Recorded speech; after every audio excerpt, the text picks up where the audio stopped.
নাসুম আহমেদের অবিশ্বাস্য ব্যাটিং তুলে নিয়েছেন এদিন ওডিআই ক্যারিয়ারে নিজের প্রথম 50। নিউজিল্যান্ড এ দলের বিপক্ষে এদিন ব্যাটিং করতে নেমেছিল বাংলাদেশ এ দল। নিউজিল্যান্ড এ দল টসে জিতে অবশ্যই বাংলাদেশকে ব্যাটিং করতে আহ্বান করেন।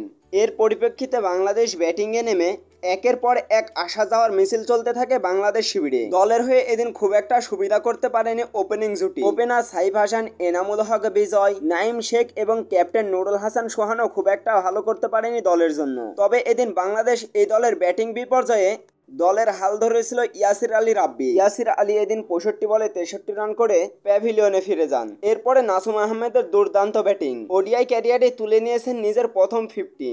এর আগে ওডিআই ক্যারিয়ারে সর্বোচ্চ রান ছিল 44। ভারতের বিপক্ষে এশিয়া কাপে 44 বলে 44 রান করেছিল নাসুম আহমেদ। এদিন নাসুম আহমেদ যখন ব্যাটিং করতে নেমেছিল বাংলাদেশ এই দলের রান তখন ছিল 6 উইকেটে 104 রান, বাকি ছিল 30 ওভার। সেখানে ইয়াসির আলীর সাথে জুটি বাঁধেন নাসুম আহমেদ এবং তারপরে নাইমের সাথে জুটি বাঁধেন এবং সবশেষে ইবাদতের সাথে জুটি বেঁধেছিলেন নাসুম আহমেদ।